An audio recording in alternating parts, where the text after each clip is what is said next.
All right, let's move on to Dynamite. Tonight, another taped edition of the show from Daly's Place. And we start off with the MMA fight between Jake Hager and Wardlow. We've got shots of Hager with Jericho as his cornerman. Wardlow's got Sean Spears. They don't even get two cornermen, much less three for a championship fight. Shivani explains we've seen Wardlow in a cage before, so his experience was facing Cody Rhodes, which featured a moonsault off of the cage. That's his in-cage experience. The best part of this match, I thought, was Taz, and adding him on commentary for this. Of the commentators that they have, I mean, I suppose Taz is the one with the most kind of legitimate sports background, with his background in judo, of course. Like, he approaches MMA a lot more just, as he would judo, but he's got that kind of like very analytical style that I think works well, better than I would say, the other three commentators would. They got a whole legit like hexagon. What is it? Hexagon or octagon? It was a six-sided cage. They got a six-sided MMA cage in here. Mm-hmm. I mean, they took the time to bring that thing in here, set it up at Daly's Place. And of course, you could probably only do this for a non-crowd tape show. Yeah. Because I can't imagine how much time it would have taken to, get rid of this. But they printed the canvas with the AEW logo. It looked really legit here. Like, they were actually about to put on a full MMA show, but they just did it all for this one match. Stylistically, in terms of the presentation, I thought they did like a pretty good job. Like, I was expecting like a full tale of the tape and stuff, and really, it's tough because you don't want to go so far that it's almost parody. You want to give it its own kind of AEW feel to it. I think in the aesthetics, I thought they certainly hit on that effectively. Camera angles, like it looked like I was watching, like a sort of like a minor league MMA event. Right. I mean, they had a fight inspector before the two guys entered the cage. They're wearing mouth guards, no wrestling boots, and they're showing Hager's Bellator highlights and getting over the head and arm choke, sanctioned by AEW. So look at that. They're their own sanctioning body now. And Wardlow has his back turned as Jake Hager enters the cage as a sign of disrespect. And it will be 3 5-minute rounds with our Florida State Athletic Commission appointed referee, Aubrey Edwards. Were there judges ringside? They said no judges. So this was like Floyd and Logan Paul. So it could only end with knockout, submission, or TKO. But no judges. Got it. So Jake Hager is introduced as 3-0. No mention of his no contest, as rock hard Jake Hager. And I wonder if he had his phoner. Do you remember this? Vaguely. When he first fought for Bellator, he announced in his post-fight speech, "I've got a phoner. That's what you call a fight boner." Oh, fuck. It's awful. It's one he has not kept with his presentation. That's an argument for scripted promos. Definitely so. So, in this first round, Hager connects with a jab, and then they're just pausing and staring at one another. And you've got Hager going for his double leg takedowns that Wardlow stops and just throws Hager. Hager then gets the takedown, but allows him back up. And Wardlow catches a kick and drills him with a slam. And then we just turn this into like every sloppy heavyweight fight that then is punctuated by Wardlow doing a Superman punch off the fence, and they just swarm at each other with strikes. And this is where these are very tough, because it's like, who is this for? Is this for strictly your pro wrestling audience that doesn't want an authentic MMA fight, which is going to be incredibly tough to pull off? But then I would say if you are someone that follows MMA with any regularity, you're only focused on kind of the silliness aspect and not the parts that really connect. So, I mean, this just escalated in the second round. But what did you think one round in of what they did? I really liked it. I think, like, I would consider myself maybe like part of that cross section of like people who, were fans, or at least have, a good idea of what an MMA match is supposed to look like. And also a big professional wrestling fan, of course. And I feel like their role here, their intent was to try to tell a professional wrestling story with the same pacing of a professional wrestling match. That means having one person get the advantage and then the other person getting the advantage, and then by the end of it having some semblance of a clear narrative where you could say this guy came out of this match better off than this other guy or whatever. But doing MMA moves, legitimate technique, and as the match progressed, I think, of course you have to make it a bit more flashy, a bit more kind of dramatic, a bit more. Round 1 I was okay with. Round 2 I just think it got silly at points, and I think it kind of just betrayed the whole tone of what they were going for. So silly to you may be Hurricane Rana in an MMA fight is silly to everybody. If you are judging this match by the same kind of if you're judging of this match is whether or not it's realistic, then I would agree with you. But your typical wrestling fan watching this is going to say this is boring if it's simply just punch punch punch, kick kick kick, staying in a dude's guard for 5 minutes. You're going to the extreme, though. No one's booking this for someone to be in someone's guard for 5 minutes. I mean, it's a scripted MMA fight. It's a fight scene. Okay, but even if it was I don't know, a jiu-jitsu battle for 5 minutes, you're not speaking the language of a professional wrestling fan. I have no problem with them throwing in some of those moves in there. Especially if it's something like the show, like a Superman punch off of a fence. We've seen shit like that in MMA. To me, I didn't have a big issue with the first round. I thought they straddled the balance fairly effectively in the first round. And then to me in the second round, I think whatever. So aside from the Rana, what else bothered you? I mean, the power bomb into the fence. I mean, I understand you're getting across the power. It's just at this point, why didn't you just do a straight pro wrestling match if you wanted to get all this stuff across? The MMA confines you've booked yourself into are inhibiting what you're trying to get across, not helping. So I wasn't watching the match, just trying to grade it as how realistic this is. I know this is a scripted match. I know this is not in the same realm as what a UFC or a Bellator match would be, nor is it in the same realm of what a traditional pro wrestling match would be. To me, it was a match that I felt needed to combine the two aspects and the two best aspects of each one, and that being for MMA a sense of realism, and for pro wrestling a sense of the dramatic. And I felt like they found a good compromise. You can't just start the match diving off of the cage, doing Hurricane Ranas. But as it progressed, I thought they picked their spots where it made sense. Well, the second round, it's basically the way it ends. It's almost like a 10-8 round for Wardlow because he's just annihilating him with strikes.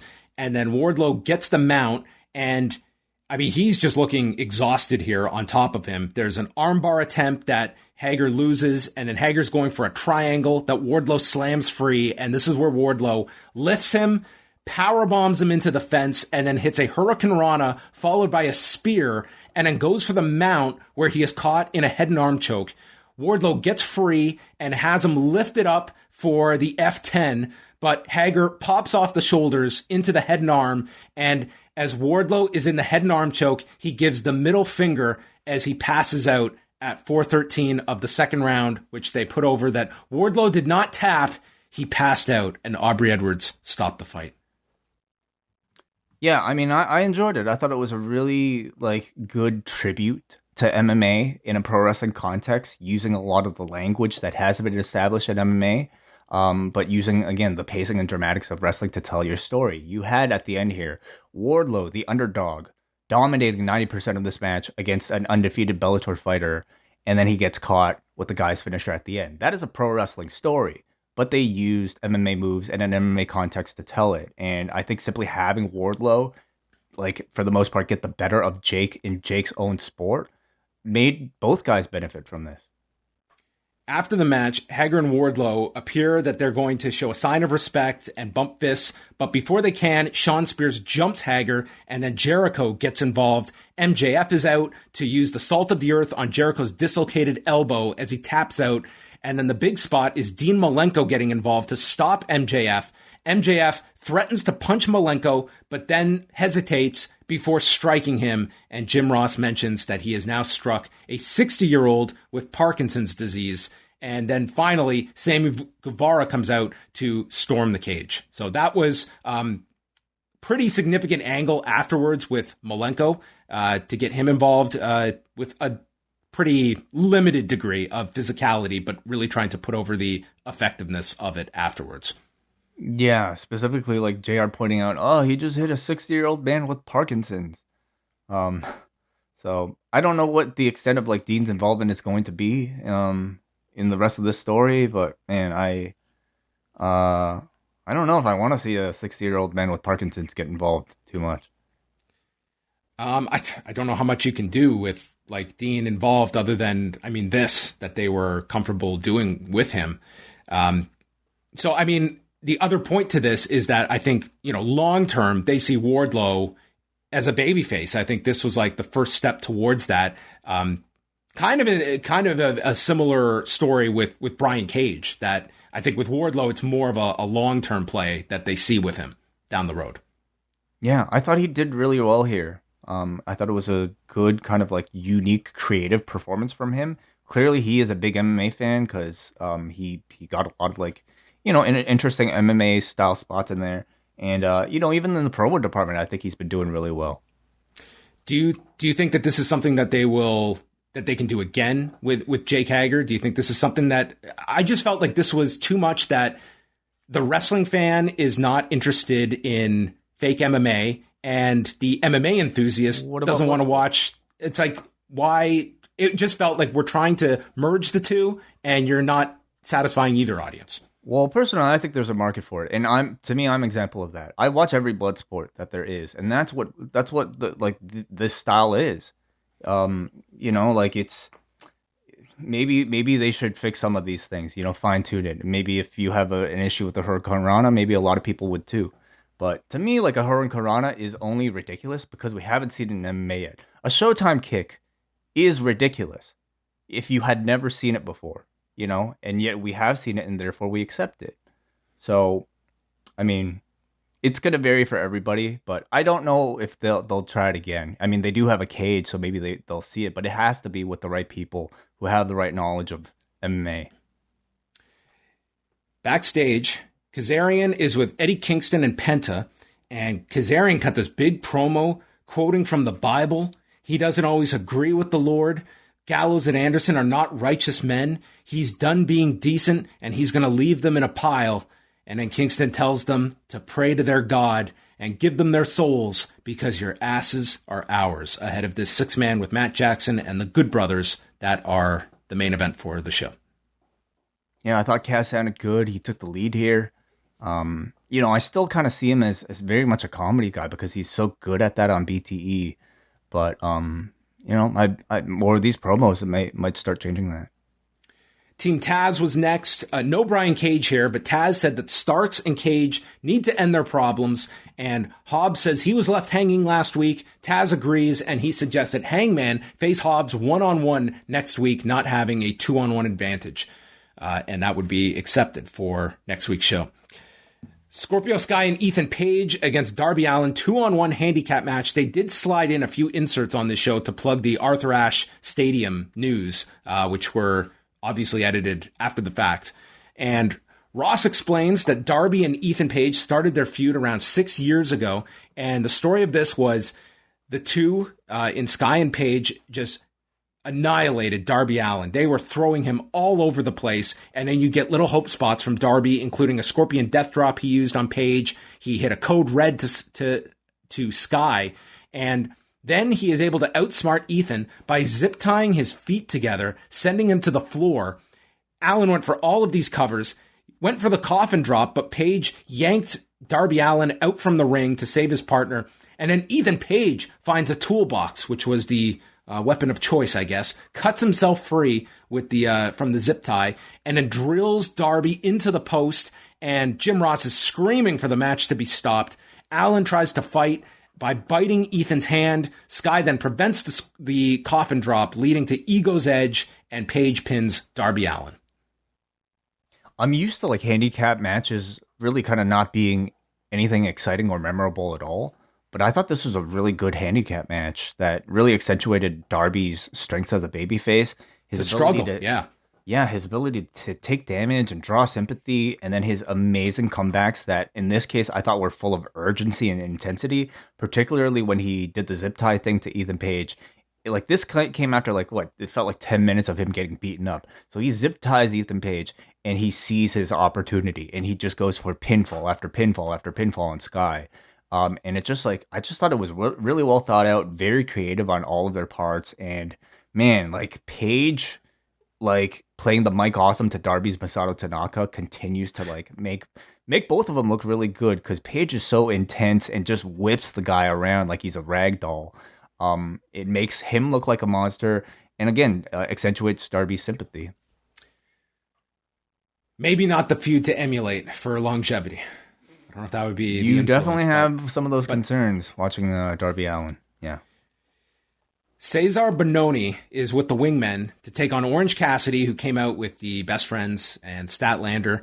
We got this goofy Wingmen promo. Their issue with Orange Cassidy is their obsession to give him a makeover, and he has not replied to a text.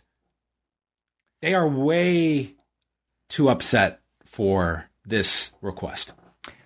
Yeah, I feel like we are getting, like, sort of hybrid AEW Dark versions of Dynamite on these Fridays, and I think an example of that is the fact that we're seeing this Wingman stable get TV promo time on Dynamite, because it really is a prelim promo, like prelim gimmick at best, and you know, there are obvious people that probably won't last in this stable for too long. Bononi put Cassidy's hand in his pockets and then threw him with the Hoss toss. And then Ryan Nemeth is using his spray tanner all over Cassidy, which Jim Ross asks if that's legal. Avalon is brushing his hair. There's spray tanner shit all over Bononi's arm from Cassidy. And then they put Ryan Nemeth's jacket onto Orange Cassidy that he wrestles in. He gets caught trying a pescado, but then the Best Friends hoist up Cassidy for this big flip, taking everyone down. And then the highlight of the match was Cassidy's end stretch here, where he caught Bononi with a Stun Dog Millionaire, rotating DDT, and then hit orange punches to Nemeth, JD Drake, and finally to Bononi for the win in 4 minutes and 6 seconds. So, like, with a crowd, I think they would have gotten really hot for Orange Cassidy. Just, like, goofy set of circumstances. There's really nothing wrong with this. I mean, it felt like a fun little house show match. It was a fun 4-minute match. Like, I didn't have many complaints about this. Yeah, involving the entire cast here. Babyfaces get a kind of big posse win and celebration. Yeah, it was fine.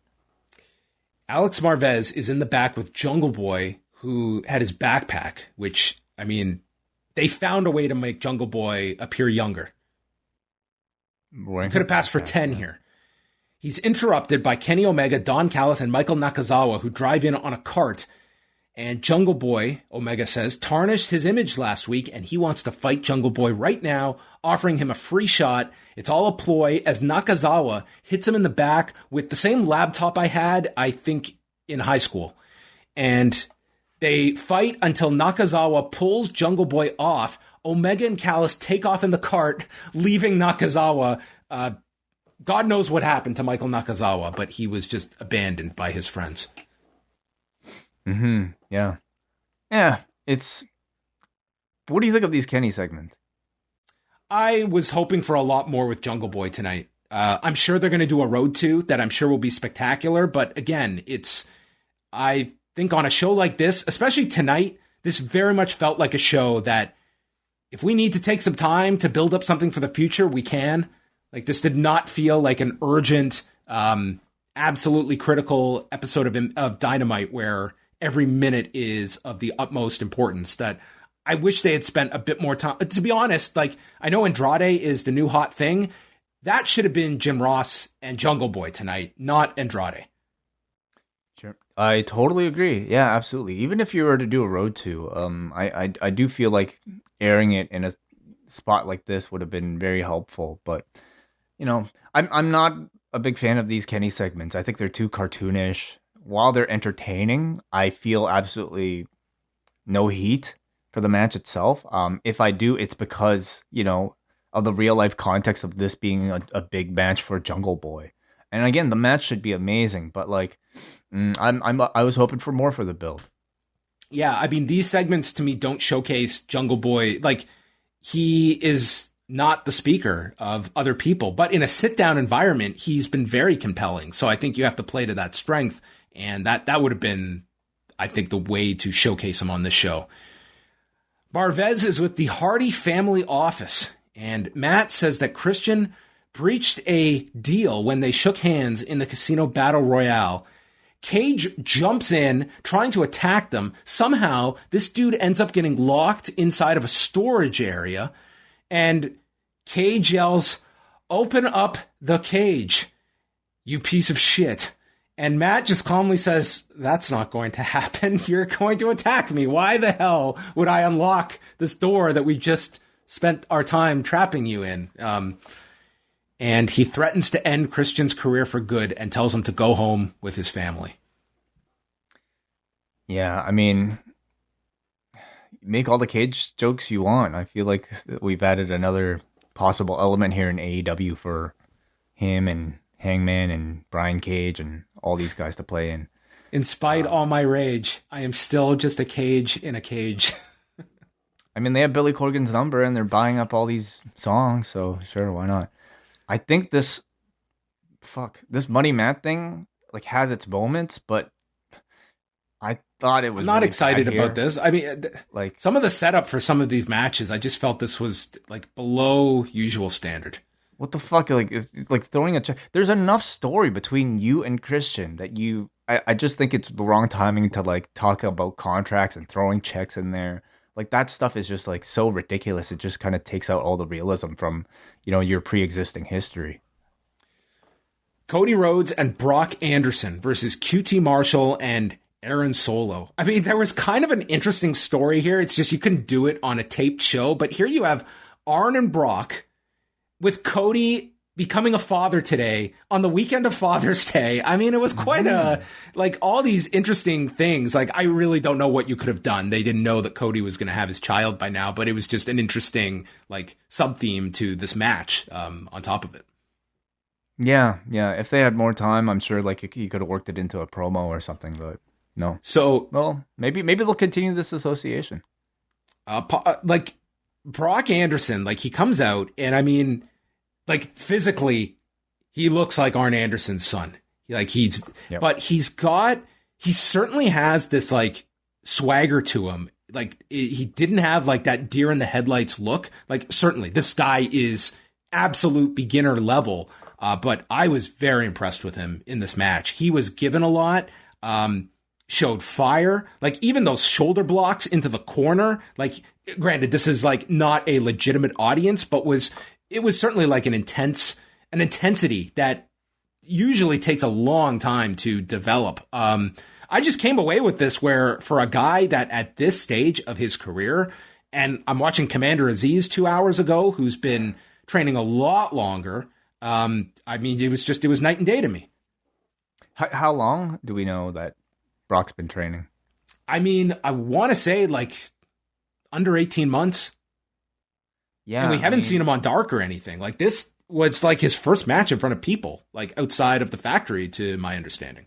He definitely impressed me, and that was definitely the goal here, was to like give this guy enough room to showcase, and they gave him a whole lot more than I was expecting. Mm-hmm. He's got a really, like, in AEW, it's refreshing to be an old school style wrestler, and he absolutely has that. He definitely comes across as a young version of his dad, and in AEW, somebody like that can really stand out.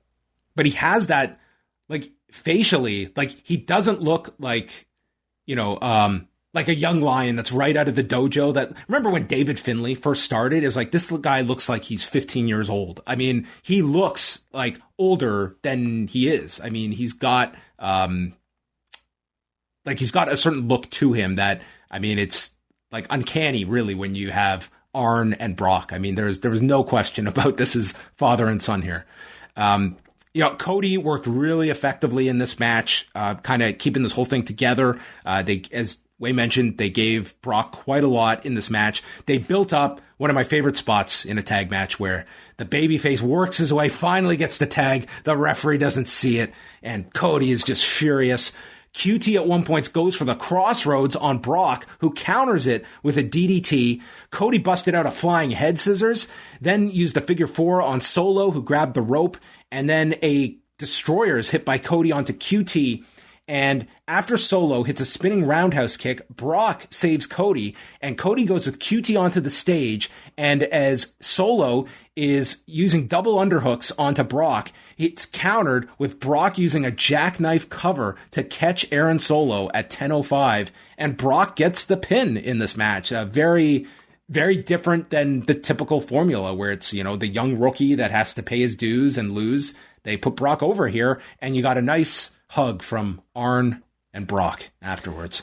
Well, Aziz did get the win today too. Let's not forget. After distraction from Sami Zayn and then the thumb. You're right. These are totally comparable outcomes tonight. So yeah, I gotta say, like Brock Anderson, I thought this was a really good performance from him. Really excellent debut. I thought everybody did well, including Aaron Solo, who, as a veteran, I thought it was probably very carefully selected to play a role in here in helping set the stage for Brock along with QT and Cody. All four, I thought, played their roles very effectively for what the goal was. My favorite, Jake Roberts, is with Lance Archer. Jake is sweating through this shirt at a rapid pace. Get this man to a shower ASAP.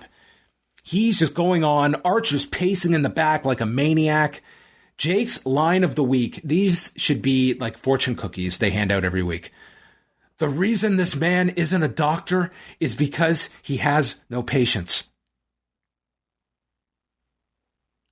Yes. Yeah. Right. Archer just screams, and then Jake has to go after him. He's mad. Lance is mad, and he's out of control. I guess we have to remember they probably filmed a bunch of these at once, right? Like they're not going out to the warehouse, whatever rundown warehouse they go to in Jacksonville, like once a week just for one of these. This was a dry shirt at the beginning of these tapes. I guess so, yeah. And at some point you run out of material, and it's just like, Jake, say whatever you're gonna say, and we're gonna run off. I don't love these, like they're very forgettable. Jim Ross did his sit down with Andrade, who he explains how he says his name. Andrade says he's a superstar, and Ross brings up the 2 championships, the AEW title and TNT title, that come with a lot of money, and those are Andrade's next steps, and he chose Vicky because of their respective families' histories in this industry, and him and Vicky have a surprise. It was a pretty, okay sit-down interview. Like Andrade's verbiage is going to be really limited. He doesn't really say a whole lot, but he did say like he chose Vicky because of the connection between his family and the Guerreros, which I thought was significant. But above all, like his presence is really strong. His look is amazing. Him just sitting there in the suit, he's got a look that like is above, I think, your standard AEW wrestlers. It's very complete, very like top quality premium. So that alone I thought made this segment worthwhile. Was it kind of odd that Vicky wasn't part of this? I only say that because I think, like, I'm just having a hard time picturing these two together. I think it's an awkward mix, and I was picturing it during this segment. If Vicky was here for the sit down, it's like when Vicky will be on a segment coming up here, and it's just like she is very much almost like undercard comedy manager. Like that's sort of her role, and to be like a punchline. And Andrade should not be around a punchline. So I'm just interested to see how they balance the Vicky we see with Nyla Rose with this main event act with Andrade. Well, I think even her and Nyla Rose, they've kind of really yet to like really hone in on the dynamic. And I think Vicky probably like she's got her shtick and her gimmick, but man, like I feel like in AEW she needs to evolve, in some way to make it more of a main event worthy, serious type of thing. And yeah, maybe there will be issue, but I also think that they would have issue just having Andrade come out on his own without somebody, there to be able to do the promos live with like an opponent, for instance. So I think she serves that purpose. Whether or not she's the best person for the role, that remains to be seen. You know what my answer is going to be? Just put Tully. Tully is your answer. Tully and Andrade, that'd be great. Yeah, that'd be awesome. Or Jake and would you want Jake and Jake and Andrade would be that would be a trip. Alex Marvez is with Dark Order and Hangman Page, and they accept the challenge for Hobbs. The most interesting part of this was Marvez asking Hangman his prediction for Kenny Omega and Jungle Boy because he is ranked second and it's going to have an impact. And Page just turns the page, pardon the pun, and changes the subject and goes on to John Silver and his injury healing up and Evil Uno giving the performance of a lifetime last week. So just kind of dangling that there, keeping Hangman Page in the back of everyone's mind for Kenny Omega down the road. Yeah, you have to imagine that's coming up like right after this. You know, they're mentioning it pretty hard. Then we had Penelope Ford against Julia Hart.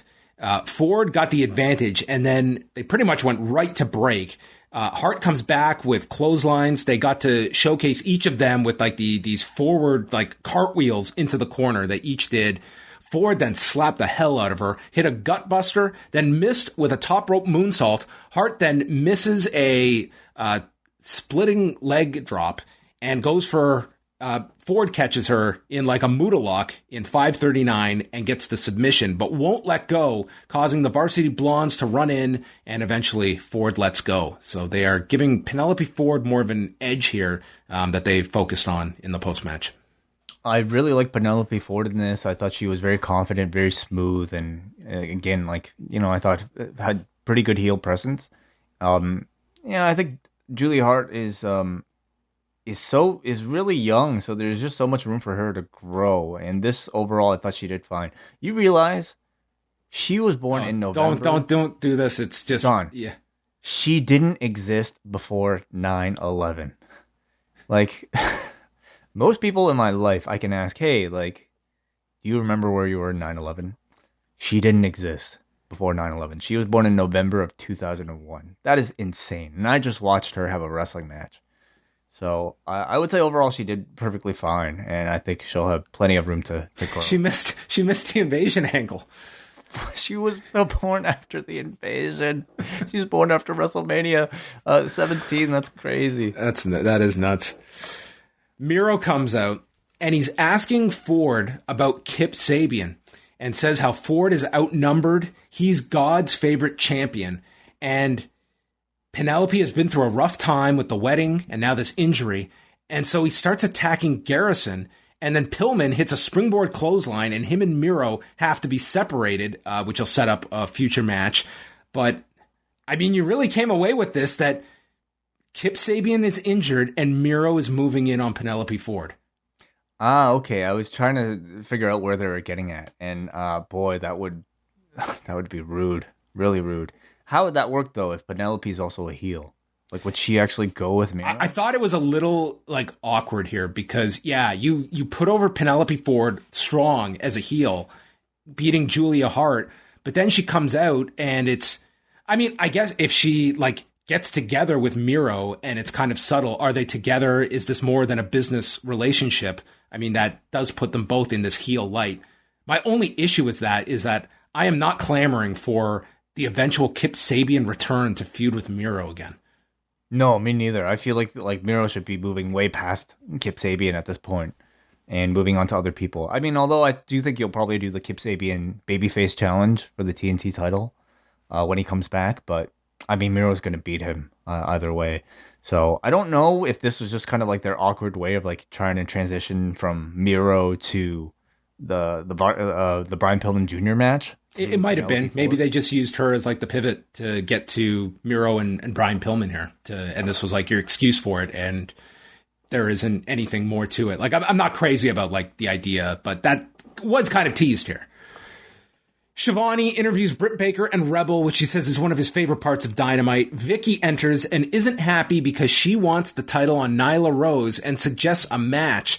They laugh this off. They call Vicky an old maid. And because Vicky brought Andrade to AEW, Tony Khan owes her a favor and is allowing her to put together a match. So I was thinking, oh, okay, this is how Nyla gets her title match. No, Vicky has selected a tag match with Britt Baker and Rebel against Nyla Rose and herself that Baker and Rebel laugh about and walk off. I mean, I guess you need a buffer match between the title challenge and this, and somehow they thought Vicky getting into the ring would be, I don't know, make for a good story. Not looking forward to it, but maybe it'll be a match where like Vicky just stands on the apron and Nyla does it all.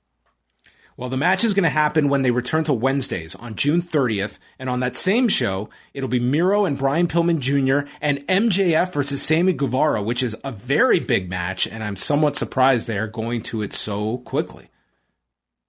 Well, I mean, is that going to be in front of a live crowd? Jacksonville? June 30th they're taping next Saturday. I don't know if they're staying in town for the Wednesday or if they're going to tape. I don't know. I think it will be live. So, I mean, they're going to, especially if they're returning on Wednesday anyway, yes, they're going to need live. some big matches. Yeah. Yeah, so they will be live. And that's their last Daily's Place because then they're off to Miami the next week. Mm-hmm. And then next week, so Saturday at 8 Eastern is Dynamite next week, which, man, I do think like this show has certainly, I think it's been impacted a lot by this month of just bouncing around.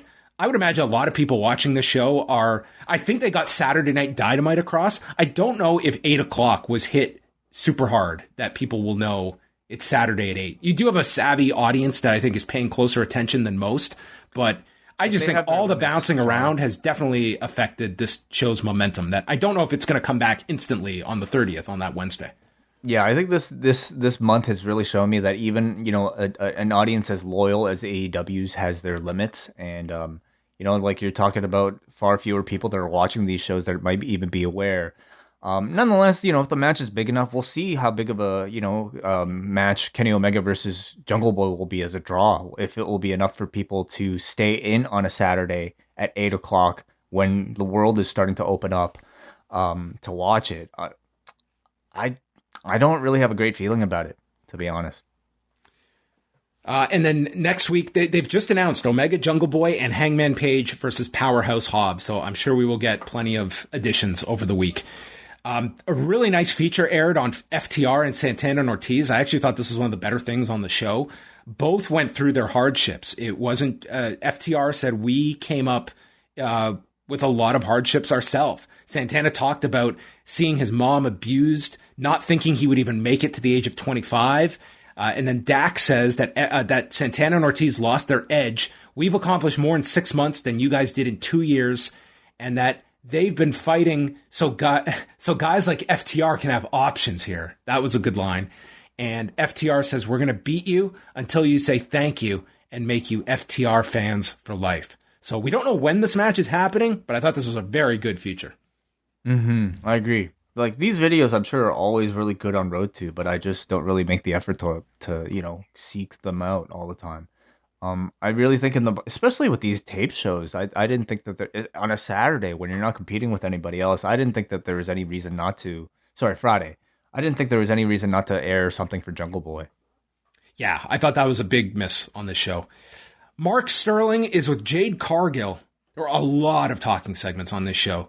The monetization of Jade Cargill is going well, and they have partnered with the Toronto Four Seasons in Yorkville, which, for those not aware, is a hotel that is owned by Shad Khan that he bought for 225 million Canadian 5 years ago. Is that right? Wow. Yes. Interesting. This was strategic as well. Okay, wait a second. So are they actually going to be doing stuff in the Toronto Four Seasons? I mean, they did plug online that there is like a promo code to actually use if you're booking, and I've got to imagine it's legit. If you go to Toronto Four Seasons and use the code that bitch, please report back if you actually get some kind of a discount or something. Does he not own any hotels like in the U.S. or like closer to Jacksonville? I just felt it was a bit of a random reference here. I mean, it's at least one hotel he owns, and I mean, I imagine TIFF isn't happening this year, so I mean, maybe the Toronto Four Seasons, they got to get some of that TNT love. Yeah, we're barely open, everybody. Like, so I don't know what reason you would have to come to Toronto right now. But all right, I'm sure it's a nice hotel. And then the main event: Matt Jackson and the Good Brothers against Penta, El Zero Miedo Frankie Kazarian and Eddie Kingston. One glaring issue I had on this show, and I understand it's taped, but these two companies are working together. And to me, it was a big gap that we did this huge angle with Don Callis Thursday night where he is fired from Impact. And tonight, he is in the same role as always and no mention of it. And I just think like both sides are working together. We know when these shows are airing that I just thought that was a big gap on this show to not address a very significant angle from Thursday night. You're probably right. Maybe a bit of an oversight. But man, like you're dealing with, one taped show trying to be coordinated with another taped show, weeks in advance. I imagine this was just something that they didn't think too deeply about and probably just let slip. So Callis is on commentary. Kazarian looked great in this match. Really, like all six did. This was a really entertaining six-man. He used a crossface chicken wing. Gallows made the save. Penta was in, hit a Tope Con Hero, and then a swinging DDT into the ring onto Matt Jackson. They hit the Fear Factor, and then a backdrop driver by Kingston, leading to Kazarian using Angel's Wings that Gallows again breaks up. Carl Anderson was in for down the whole stretch here. Just really fantastic work. I think Carl Anderson is one of the more underappreciated, like high-level performers in this company. And he really stands out in these six-mans. Kaz stops a magic killer to Penta, and then Kaz is taken out with a high boot from Anderson.